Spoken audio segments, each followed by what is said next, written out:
Hey everybody, welcome back. These are some monster-in-laws that need to crawl back down the hole they came from. My mother-in-law said I needed to divorce her son if I wanted her permission to have kids with him. Oh, you drinking the Delulu lemonade, I see. One particularly cruel thing my mother-in-law would do is she would show preferential treatment to the grandchildren in her family who were only being raised by her children. My mother-in-law had 4 kids. 2 of them were single parents. 2 of them were married with kids. She showed obvious favoritism to the ones belonging to the single parents. What? On some level, this must have been because that's my kid.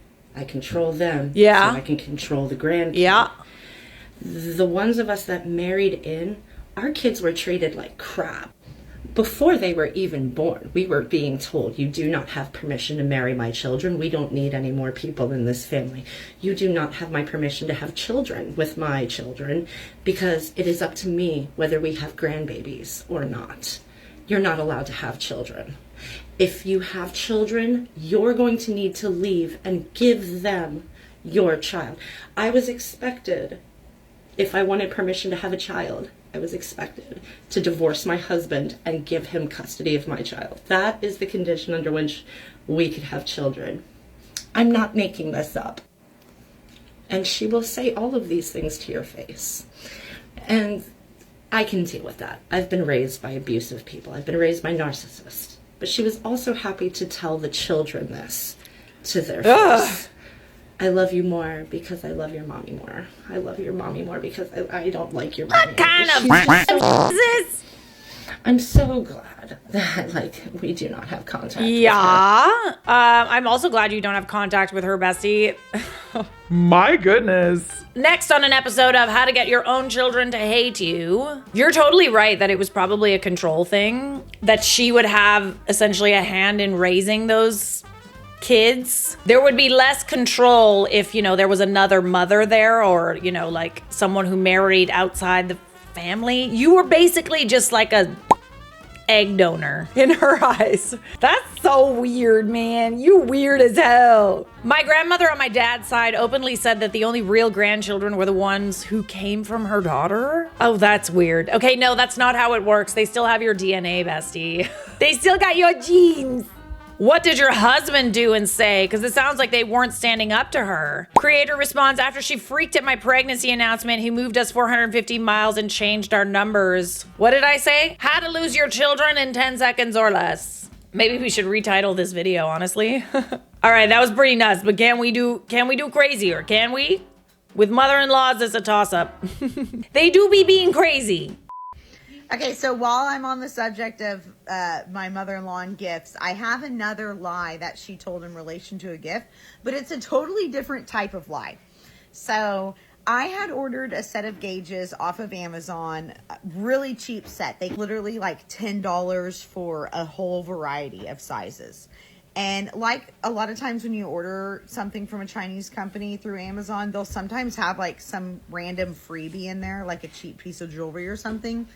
And this set of gauges came with a little necklace, and it was just like a little silver stamped necklace that had a wine glass on it, and it said, "Will run for wine."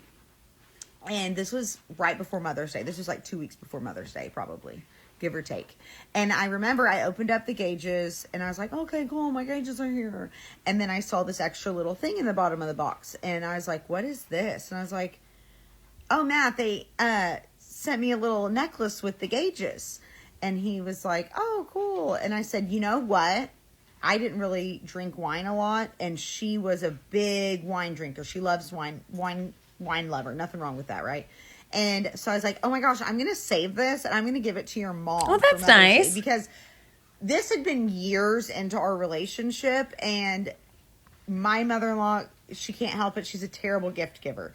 And I just got tired of always getting good gifts and then receiving the craziest stuff. Refer back to my wedding gift. I have it in a prior video. And so I was like, oh my gosh, perfect. I'm going to give her this little necklace that says, "Will run for wine." And I'll just put it in her envelope card, right? Well, That goes off fine. We went by her house on our way to go somewhere. Told her Happy Mother's Day. I don't think she got me anything. I can't remember. She did it with something small. Nothing funny to laugh about this time. And I gave her card, which was from the kids, and it had pictures in it, and then it had that necklace. I am not lying nor joking when I say she called my husband, her son, Matthew, later and complained that the necklace I gave her had been re-gifted. She had given me that necklace a long time ago. Mind you, Mateo was at Homeo with me when I opened the gauges and found that necklace. Okay? He was there. If I'm lying, I'm dying though, y'all, because she would have died on the hill that she gave me that necklace, and she could not believe that I would re-gift a necklace that she gave me. That's how cheap she is, y'all. That's how cheap her gifts are. She seriously confused my free 99, made in China, random fake piece of jewelry for a gift she gave moi. Oh, that's twisted. What's wrong? Your gifts are so nice. You don't want them back, Megan? Huh? Oh, wow. Oh, Megan. Like, that's one thing to lie, but to also be, like, simultaneously upset that a gift that you gave someone else isn't a good enough gift for you. I don't believe that she would have given you a necklace that had like something to do with wine on it if you're not a big wine drinker. But I digress. She probably just didn't like the gift and she was looking for a reason to get mad, blah, blah, blah. I find it funny that she's like picky about gifts when she also gives you gifts. It's like, you know that it's disrespectful. You still do it to other people, but then you get mad when someone serves you the same medicine. Nice little spoonful. Yeah, she was pissed about like how cheap the gift was. She didn't want to like complain about the gift because it's the thought that counts. So she was thinking of some other lie to say where she could complain about it. I never share personal stories, and I likely won't again, but this comment made me want to, so I'll share one now and we'll see how it goes. All right, let's read the comment. We're gonna eat at 3 p.m., which is an awful time, by the way, when you have 4 kids. Then our phones get blown up at 2:15 asking where we are because they're sitting down to eat and they're not waiting. I love how like lots of people have really terrible mother-in-laws. Thankfully, my mother-in-law-to-be is a lovely lady. She lovely. Not all mother-in-laws. Not all men, not all mother-in-laws, okay? Let me make that very, very clear. Very first holiday with my husband was Christmas. We've been dating for about 4 months, and so he was bringing me to meet his extended family for the first time, and I was bringing him to meet my extended family for the first time. And my mom's side of the family and his mom's side of the family celebrate Christmas on the same day, Christmas Eve. Coincidentally, my mom's side of the family and his mom's side of the family are from the same town that isn't the city we live in, and they were celebrating Christmas on the same day. So we thought, this is perfect. We'll go half the time at my side of the family and half the time at his side of the family, and we can all meet everybody and it'll be great. I should also note that Christmas Eve in Canada isn't necessarily a day off work for everybody, and so if it's a weekday, my family and his family, they don't start Christmas Eve like in the morning. They start sort of after work time. My family was starting earlier in the day, like at 3 o'clock, so we're like, okay, we'll go to my side of the family first and then we'll go to his families later because they weren't starting until supper time. He communicates this plan to his mom, says we're going to Janelle's aunt's first, then we'll come over to grandma's. My aunt and his grandma live about, I don't know, a mile apart. He says to his mom, we'll be there around 7:30. Don't wait for us to eat. We'll eat at Janelle's aunt's house and then we'll just come and visit and play games with everyone later. We actually ended up finishing earlier at my aunt's than planned, so at about 6:15 we headed over, and on the way his mom calls him fuming. Where are you guys? What time are you going to be here? We're all waiting for you to eat. He reiterates what they had talked about, what the plan was, says we're on our way. We'll be there right away, but don't wait for us to eat. Go ahead. And I should mention, it's not a Downton Abbey style meal. It's just very cash, which is the same thing my family does. Like everyone eats off their laps or at the kitchen in the living room. Like, you know, there's not a formal service that everyone's waiting for in terms of a meal. So then I'm so anxious. I'm like, oh my God, she's mad at us. She's gonna be mad at me. She's gonna think it's my fault because we're at my aunt's house. And then him and I are bickering with each other. I'm like, didn't you tell her what time we were coming? He's like, yes, I did. And we're going back and forth about that. Vibes were just off now, right? And this is why I don't share personal stories. There's gonna be commenters who are like, well, it's not that big of a deal. Maybe she wasn't that mad. Well, why didn't you go to his side of the family first? It's always the girl's side of the family first. Like, trust me and also save it. All you want as a new girlfriend is for your boyfriend's mom to like you, to be accepted and welcomed in. So walking into the first time you're meeting all of these people, to your boyfriend's mom, the only person in that room that you've met before is laser eyes, shoot towards you, completely unimpressed, rolls her eyes that you guys are late, I guess in her mind, but early per the agreed upon plan. Not great. And now I just realized people are going to comment and say, oh my who God, cares? I made a whole TikTok page about this one incident. No, I said I'm sharing one personal story, so everyone get a grip. Anywho, my message today is just that if this Easter is the first time your child is bringing their new girlfriend, boyfriend, whomever, to meet your family, that's the day to be a cool cucumber. And don't think it didn't impact my husband. He was mortified. Like, of course. Like, how embarrassing. Your mom gets mad at you and your girlfriend because you come earlier than the agreed upon time. Like, and it's not just that. It's not that she's mad that you're coming earlier than the agreed upon time. It's that she expects you to sacrifice Christmas with your family and only spend it with hers, and to prioritize her family and her family Christmas. That's what's annoying. I'm curious to know how you guys do it, because it was easy this past Christmas because my parents came here. We all had Christmas together, but like Christmas Day was like all over the place. I had Christmas morning at Mike's mom's house, my future mother-in-law, weird. Then I came back and had Christmas morning with my parents. Then Mike left and had Christmas with his dad. So it was a lot. It was a lot of like jumping around. And then everybody else came for Christmas dinner at our house. So that's kind of how we did it. But it was like also kind of like, oh God, now we got to spend Christmas morning with other people. Like there's only one Christmas morning and it's kind of hard to like separate it. Curious how you guys do it, especially when there's kids involved. Like, how do you separate the Christmas festivities? Back to the story. It's just another way for her to be controlling, honestly, to control the situation, to kind of set the tone for your relationship, so that you kind of have to tiptoe around and always make her happy. Same different shtick. My mother-in-law told our friend that she hopes we miscarry if we are able to successfully conceive a child. We had a trip planned to spend Mother's Day with her in Rapid City, South Dakota, but my dad passed away a few months before that trip. And when he passed away, something in my soul really changed.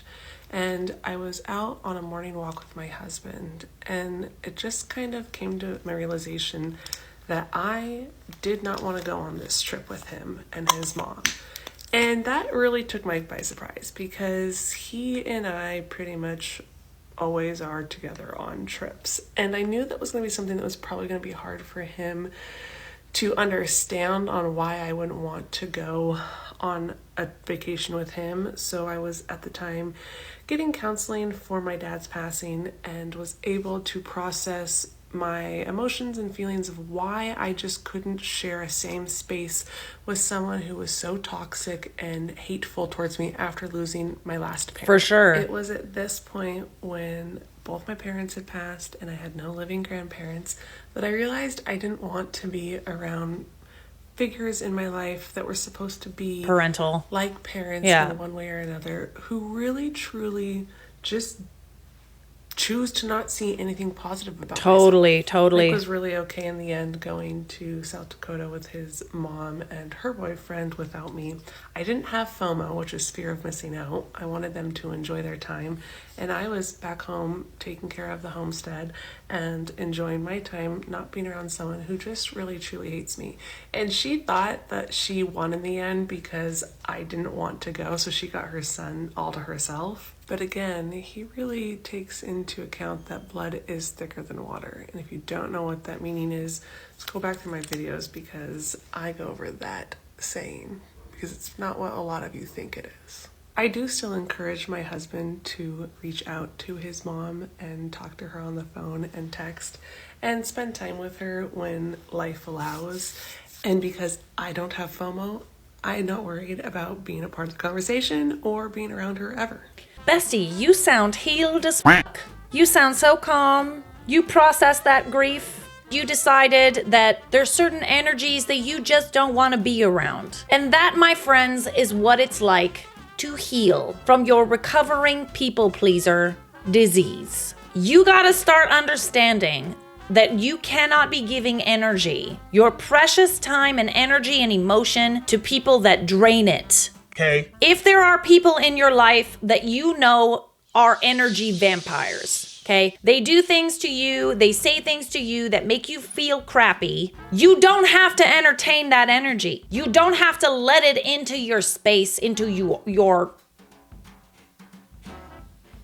energy field. You do not have to let it penetrate that energy field. And you also don't have to hate them either, because hate takes energy, you know? Just let them be that little ball of chaotic whatever the and you're over here in your little ball of peace. Peaceful energy. Peaceful vibes. If someone's not the vibe, don't be dishing out vibes to someone that doesn't have the same vibe. You know what I'm saying? You get it. I love that for you. You sound healed. I don't sense any anger in your voice at all. Good for you. This is a person who went to therapy. What a healed person looks like and sounds like. Highly recommend, by the way. Highly. We're gonna wrap this up with a little Am I the A-hole? Because this title is too juicy not to share. Am I the a-hole for yelling at my mother-in-law when she demanded a paternity test before the wedding?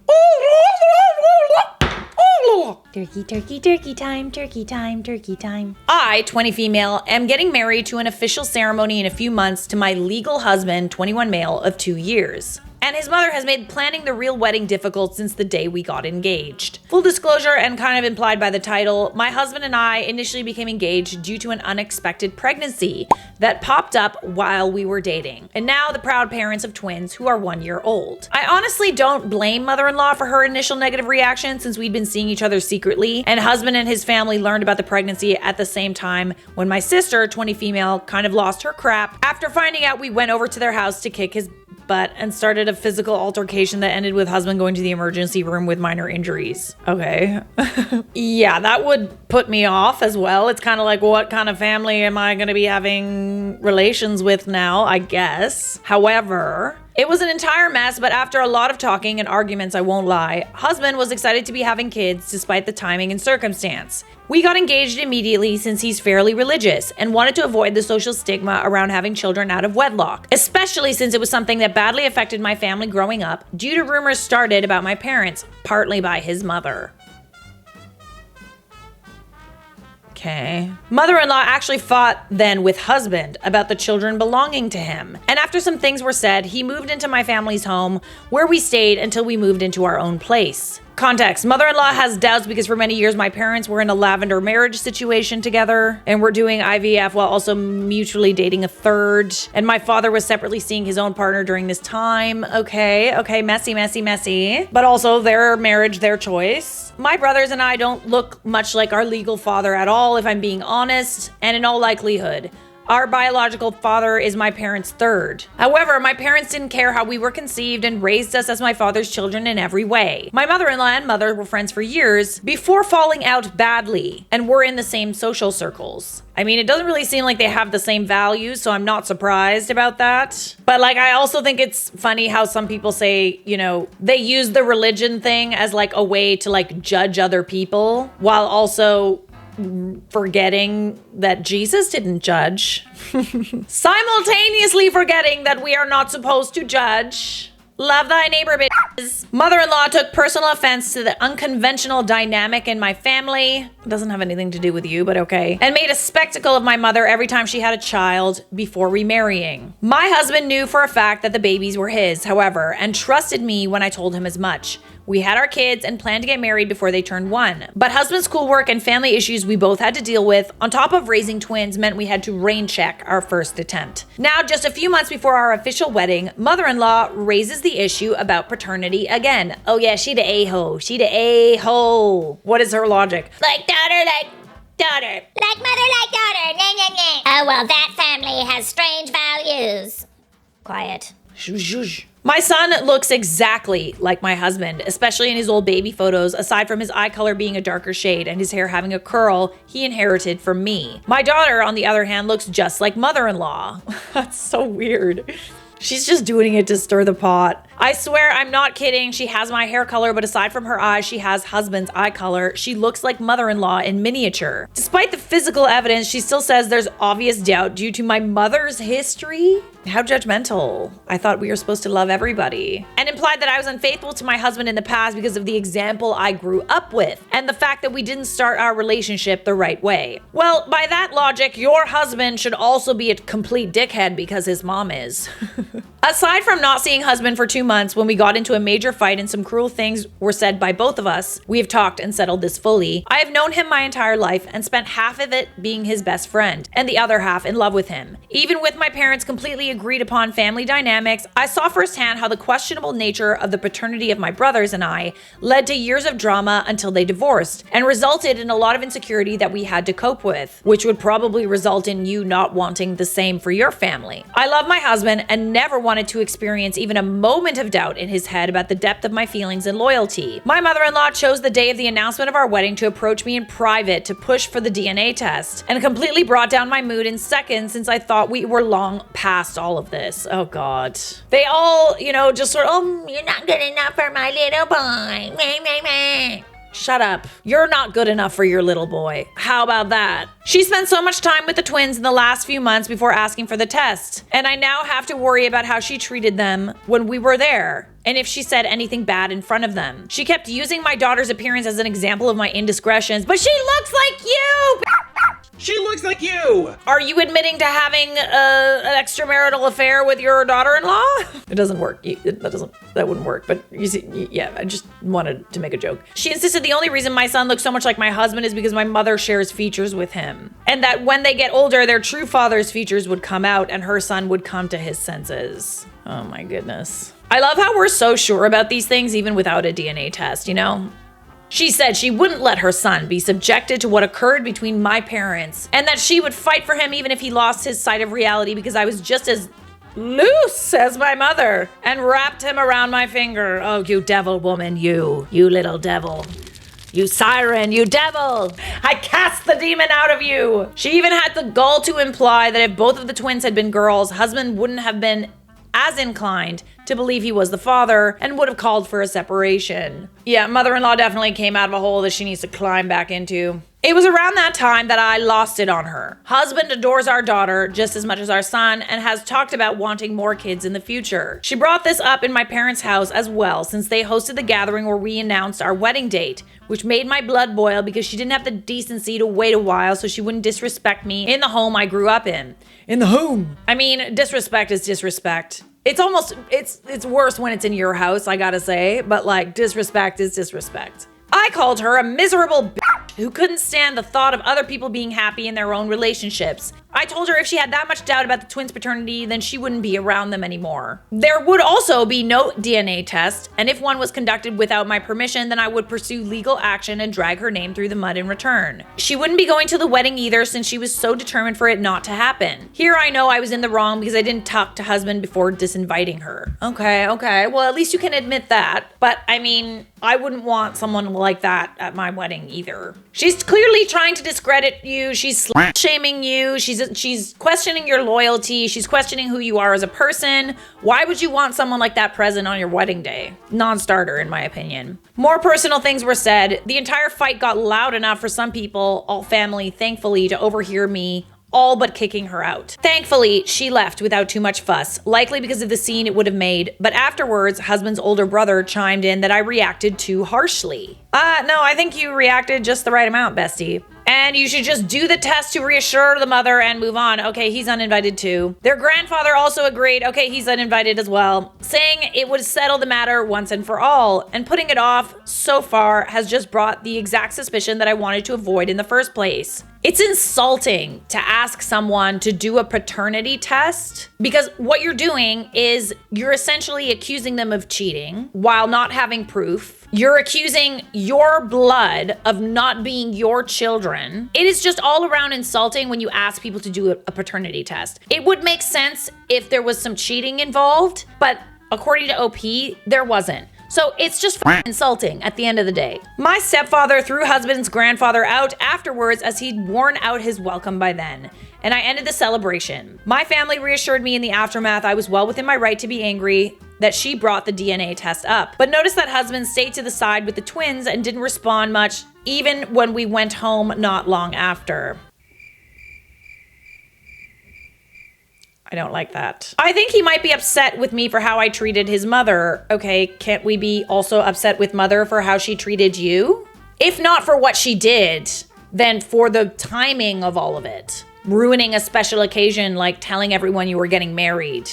Again, you're already married, like what? He might be upset with me for how I treated his mother and is waiting for a good time to bring it up, since it's likely we'll start a fight. And we always try to make sure the twins aren't around when they happen. I mean, your mother-in-law also brought that up in front of them and said that they weren't her blood, essentially. Why is one thing allowed and not the other? That's traumatizing. We are dropping them off at their maternal grandparents' house later, so I'll be hearing his feelings on all of this then. I'm worried now that even if I was right for being upset yesterday, I went too far by getting so heated and raising my voice, as well as for throwing out personal barbs when I should have tried to stay calm and refuse her like an adult. I mean, I wasn't there. I don't know how you handled the situation, but frankly, like, it's hella insulting. When people insult you, you can't necessarily be responsible for how you respond.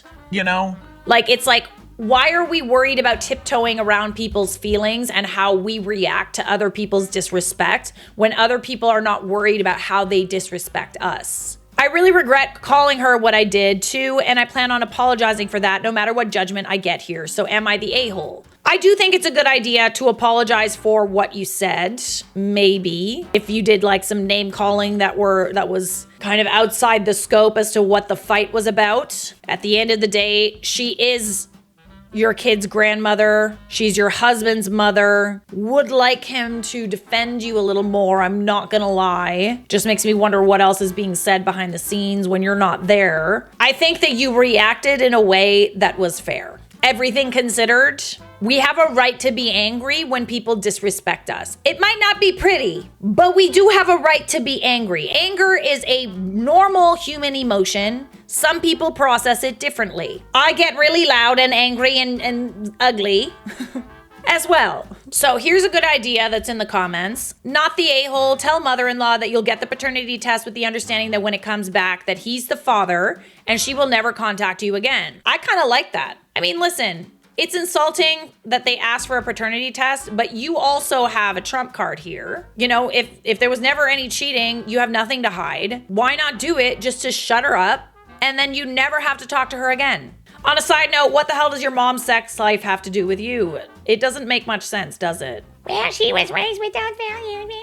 I would also add the condition that your husband also takes the same test with his father. Oh, there's a little nice little tidbit, little nugget. There are quite a few stories on Reddit about cheaters who accuse spouses or family members of cheating while also being cheaters themselves. Like, why is she so obsessed with this? It's so weird. The prevailing theory on Reddit is since these individuals are unfaithful themselves, they assume those around them are as well. I suspect mother-in-law will enjoy that as well.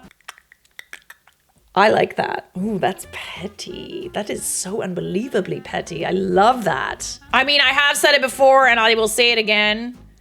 People that are that obsessed with cheating, that think that it could be possible that someone could do that to their spouse, probably are cheating or have cheated themselves. Just saying. Or, you know, there's the argument that they've been cheated on and so they're obsessed with it and they're insecure. But, I mean, if that's not part of the equation. Lots of people say you don't owe anyone an apology, but you're definitely owed one. I completely agree with this, and you're definitely right. Newt, 26. God, it's the people pleaser in me, right? I'm just like, oh, God, I don't know, smooth things over. But at this point, it's like, I don't know if there's any point salvaging it. There really isn't. It just depends on what you said to her, you know? It depends. I would definitely not apologize unless she apologizes to you. You are not the a-hole, my dear.